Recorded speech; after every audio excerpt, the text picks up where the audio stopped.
I'm Alison Gopnik, and I'm here to talk today about active learning in children and artificial intelligence. And this is work with Eliza Kosoy and Emily Lequin.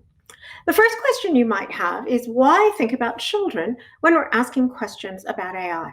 And in fact, the idea that children could be especially illuminating about AI is an old one. It goes back to the man himself, Alan Turing, who said that instead of trying to produce a program to simulate the adult mind, we might do better by trying to produce one that simulates the child's mind. And that quote has sort of languished in obscurity for a long time, but recently it's one that lots and lots of people have been using. And the reason is that Turing's insight was that the child's mind might be particularly important because of all the learning that children do. And a lot of the new insights in AI, the new advances over the past few years, have come because we've started trying to design systems that don't just know or make inferences, but systems that learn. But if you look at the way that those systems learn, it's actually quite different from the way that children learn. So if you look at AI learning, what you see are things like deep learning, reinforcement learning, supervised learning. And although these techniques have been very successful, they have some real drawbacks. They need lots and lots of data. The typical data that they use are things like giant image nets, data sets of images online. And they often don't make the right kind of generalizations or even very much generalization at all. So the examples of things like adversarial examples show that we can get really drastic mistakes very easily.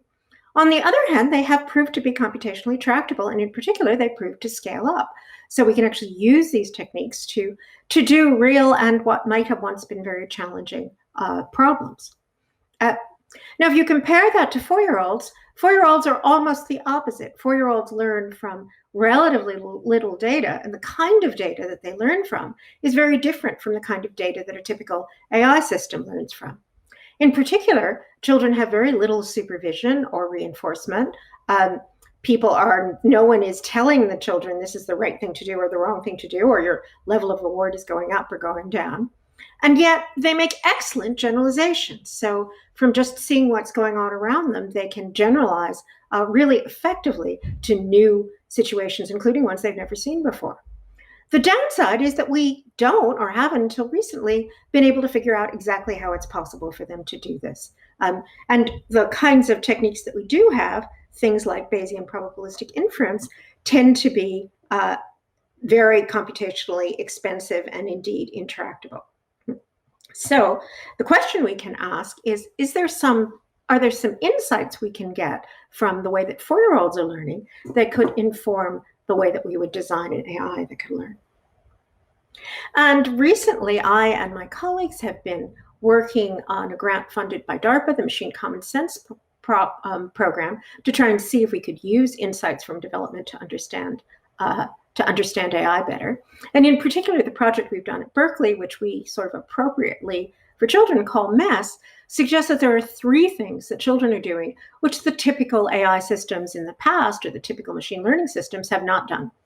In particular, they're inferring abstract causal models from statistical evidence. And I'm going to talk about this a bit at the other CVPR workshop. And they're doing active learning through exploratory play. They don't just sit there locked in their mainframes. They can actually go out into the world and get information and data. And they learn socially through imitation. So what I'm going to do today is just emphasize the second one of those points, the fact that children are actively learning through their exploratory play and interaction with the world. Now, active learning is a topic that's been around for a long time in computer science and AI, but it's been much less the focus of recent work than other kinds of learning like reinforcement learning or supervised learning. But if you think about young children, what you'll see is that play and exploration, as we'll see, are just characteristic of young children. That's what young children are doing all the time. They're actually going out actively and trying to find information that's relevant to the problems that they're trying to solve. And in fact, there's a well-known tension in the computer science literature between this kind of wide-ranging exploration, the kind of exploration that lets you find out new things about the world, and exploitation, the ability to actually do the things that you want to fulfill, say, a particular objective function in a reinforcement learning context. And there are these intrinsic trade-offs between those two kinds of things, exploitation and exploration. And what I've suggested is that looking at children in the context of active learning may be particularly illuminating because children are really on the exploration side of this exploitation and exploration trade-off.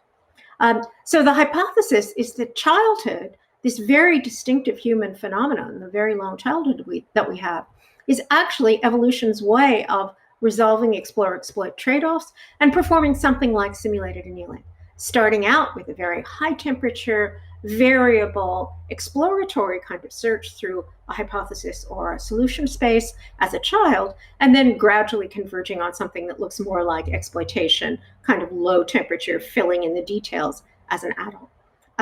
And these are two papers. This is the new paper in the Philosophical Transactions of the Royal Society, which literally just came out this week, reviewing a whole load of literature that I think supports this hypothesis and this idea.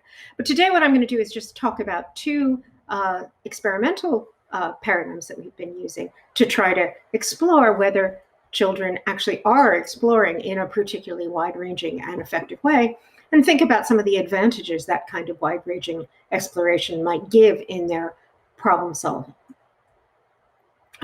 Now, if you start thinking in terms of this explore-exploit trade-off, particularly in the context of children, what comes out is that many things that are features from the perspective of exploration are bugs from the perspective of exploitation.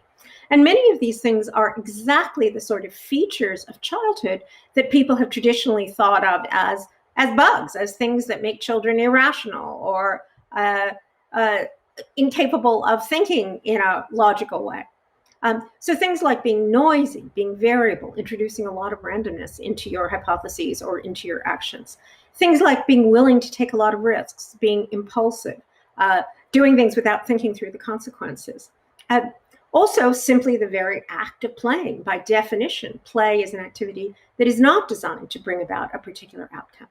And a set of emotions and affects, motivations even, things like just curiosity, are things that we think of as being very characteristic of babies and young children. And those are affects and motivations that really are all about exploring and can actually be a distraction if what you want to do is to act in a planned, focused kind of way. So we've been trying to see how this exploration and exploitation balance might alter and change over the course of development. And this is work, as I said, with Emily Lequin. So let's take a kind of classic reinforcement learning task. This is a kind of classic bandit kind of task. Here's the way this task works. There's a bunch of stickers, and there's a machine that we can put there's a machine, and we can put blocks on the machine. And on each trial, we can decide whether or not we want to put this block on the machine, and then we can see what the outcome is. So for example, if this yellow and white striped block is a ZAF, we tell you, then that's good. ZAFs actually will make the machine go. And if something's a ZAF and you put it on, then you'll get a sticker. On the other hand, if it's not a ZAF, for example, like this yellow-black striped block, you put it on the machine, you will actually lose 2 stickers. Now try again. Now suppose we have this white spotted and yellow block. We put it on the machine, and look, the machine lights up. That means that it's a ZAF, and sure enough, we get another sticker. Now, here's the question. Here's a new block, a block with black spots. And the question is, should you put it on the block? Should you approach the machine? Should you put it on the machine? Should you approach the machine? Or should you avoid putting it on the machine? And you can see how from one perspective, you might think, well, look, you should really avoid putting it on the machine because the negative consequence, if this thing is actually not a ZAF, you're going to lose more than you'll gain if it is a ZAF and you put it on the machine. But of course, that also has a downside from the explorer perspective, which is suppose this actually is a ZAF. You're never going to figure that out. So in this experiment, for example, this really is a ZAF. And if you had put it on the machine, you would have actually gotten another sticker.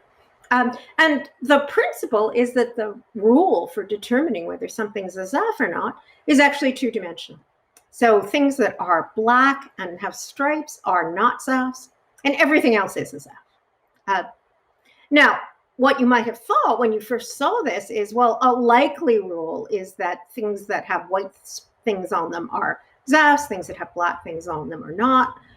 In other versions of this, you might make the same kind of one-dimensional rule about stripes versus spots. You're not likely at first to think of this two-dimensional rule, but exploring might enable you to discover this initially unlikely hypothesis. And what Todd Garekis and his colleagues have found is that if you do this kind of experiment with adults, adults get stuck in what's called a learning trap. So you give them 4 sets of these blocks. And what happens is that the adults very quickly decide that they have figured out the one-dimensional rule, say that black things, say that white things are ZAFs and black things aren't. And as a result, they avoid the exploration, the information that would actually tell them that that's not the right rule, and the rule is really the two-dimensional rule. And you can see this if you look at the adults' performance. You can see that they tend to avoid blocks, and they actually avoid about blocks ZAFs, avoid blocks that are ZAFs about half of the time. So they're not getting the full reward that they could get. If you look at 6 to 7-year-olds, they're a little more likely to approach the blocks. And if you look at 4-year-olds, they're very likely to approach the blocks. So they're very likely to get the information about both the ZAFs and the non-ZAFs. And in fact, when we ask children and adults what the rule is, whether it's the one-dimensional rule or the two-dimensional rule or something else, what we find is that both adults and we find that adults, as Garekis would have proposed, are not very good at learning the two-dimensional rule. They tend to assume the one-dimensional rule because they never got the relevant data, the relevant exploration to show that that was not actually the right rule. Whereas the children, as a result of being more impulsive, trying things more, are actually succeeding in learning this one-dimensional rule. And the 6 and 7-year-olds are in the middle. So what this means is that the impulsivity that leads the children to approach the objects, to try things out, to explore, is actually has the consequence that they're better at learning this unlikely rule than the adults. And we pre-registered this, and we replicated it several times in the paper. Now, interestingly, if you look at how much reward you actually get as a result of this, even though the children are, in fact, figuring out the rule better, they're still not getting as much reward. So the children seem to be willing to sacrifice the extra reward, the stickers, for the sake of learning, for the sake of figuring out how the system works. And there are actually a number of other kinds of examples like this, where younger learners turn out to be more exploratory. In a whole series of papers that we worked on with Chris Lucas and Tom Griffiths, we've shown that across a number of different tasks, children are actually better at learning unlikely or unusual hypotheses than adults are. And then there are a whole lot of other examples of cases where younger learners are doing better in some sense because they're more exploratory. So something about this ability to just explore, to be impulsive, to try to be motivated to get information for its own sake seems to be an important part of what enables young children to learn as much as they do. Now, in the second set of research that I'm going to talk about, we actually are trying to see if we can use children's exploration in a more specific way to inform AI algorithms. And here's the video that you've seen in every single recent AI talk that talks about exploration. Here's a baby climbing around, crawling around, and looking at things. But of course, even though this is very informative about the fact that babies are exploring, it doesn't tell you exactly what it is that they're exploring. And it would be hard to actually compare and contrast, say, what this baby is doing and what an exploratory AI is doing. So that's what Eliza Kosoy in particular has been working on in the next in our next set of projects. So this is work with Eliza and also with David Chan, Jasmine Collins, Deepak Pathak, and Pulkit Agrawal. And what we've done is to set up an environment in which we can directly compare young children and curiosity-based RL systems. And this set of ideas goes back to work by Edward Tolman, who first showed that young rats in particular would spontaneously explore a maze, and that spontaneous exploration actually made them better at dealing with things like detours later on when they were looking further at the maze. And we were particularly inspired by this because of work that our colleagues at Berkeley had done, trying to actually design curiosity-driven exploratory systems.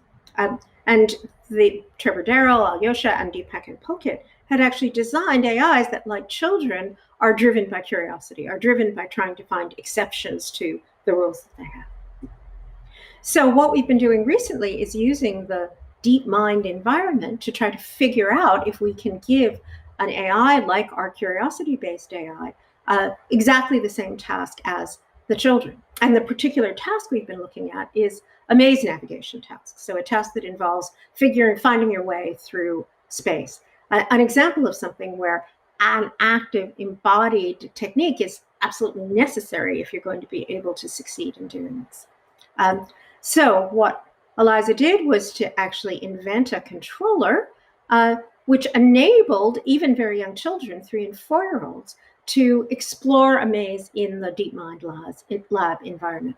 And you can see here the child is moving these controllers, and as a result of the controllers, the child is actually making his way through this maze. And then what you can see on top is that we can record the trajectory that the child engages in as the child is making his way through this maze. And we can compare it to the trajectory that various assorted algorithms would use, various exploratory algorithms. And this is still sort of work in progress.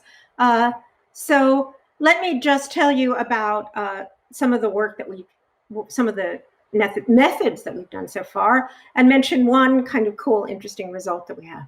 So what we can do is we can alter the way that the children are learning about the maze. So for example, we can see whether children are simply freely exploring. So we simply put the children in front of the machine and we say, just play with this. And the first thing we discovered is that 3-year-olds will happily spend 20 minutes just freely exploring the maze. But then we can also give them a goal-directed condition where we say, look, there's a goal, there's a gummy that's in the maze, see if you can find it.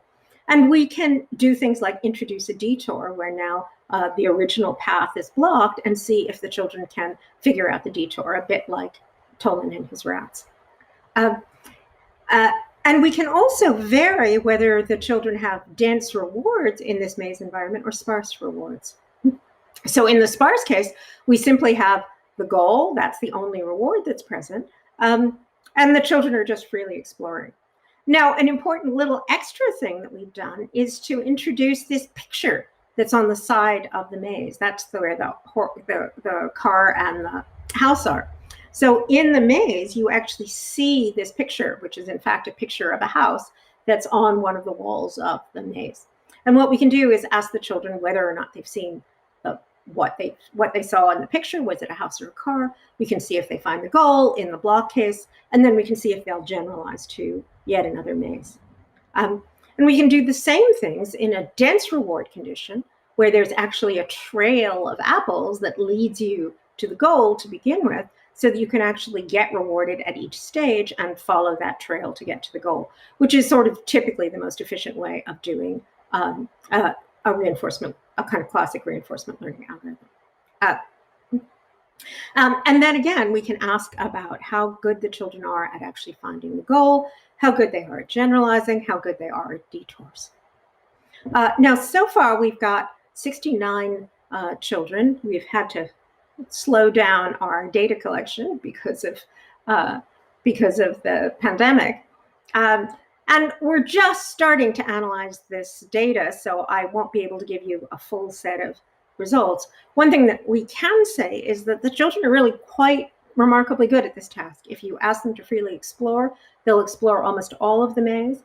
If you give them the dense reward, they'll follow the path of the apples to get to the outcome and the goal. And there seem to be some interesting differences between how exploratory individual children are. So some children seem to explore much more widely, even in the dense reward condition, than other children. So we're in the midst of trying to figure out how all of these things are related to one another. But I did want to tell you about at least one interesting result that's come out of this. Something that's pretty easy to analyze is the question about whether or not the children have actually seen the picture that was in the maze. So there's an example. There's the maze, and it has the picture in it. The picture is actually a picture of a house. And then after the children have navigated the maze, we can ask whether they actually saw the house or whether they saw a car. So in other words, we can see whether in the course of exploration, the children have done this kind of incidental learning about something that was not part of the original objective function. And what we find is that in the case where the children are simply freely exploring, 100% of them remember the picture correctly. So even though the picture wasn't explicitly part of the maze structure, it's not an explicit goal, and we hadn't raised it as an explicit goal to begin with. In spite of that, the children are noticing it and remembering. But interestingly, when we put the children in the dense condition here, children are much less likely to accurately remember the house. So in that case, about 30% of the children actually say that they saw the car instead of seeing the house. So that suggests that being in the dense reward condition, in which there's a very clear objective, this more exploit task, actually narrows the focus of the children's attention. And again, classic explore-exploit trade-off, just like our previous example, trying to exploit, even for the children themselves, makes them less open to information that isn't specifically about the exploitation, just as the children in our previous experiment were better at getting incidental information than the more exploitative adults were. So the moral of this is we're just starting really to do this work. Let me mention my collaborators, my assorted empirical collaborators, as well as my computational collaborators, and then of course the graduate students who do all the work. We're just starting to begin this kind of exploration about how we could take a whole variety of specific kinds of AI exploration algorithms, all of which have this characteristic that they're actively going out into the world and trying to figure out what's going on. They aren't just sitting and making sense out of large data sets. So what we're doing is actively trying to see whether children themselves, who are clearly such impressive active explorers, how they compare to various kinds of algorithms that we might use that would involve this kind of active exploration. And I think the moral is going to be that no matter what we do, the children are going to turn out to be amazingly effective explorers. But if we could design computational systems that were even, in the ballpark of being as good at going out into the world and exploring as children, we can imagine that they could do many of the things like generalization to new situations, an ability to understand detours, an ability to map the common sense spaces around them, that we know that every 3-year-old can do.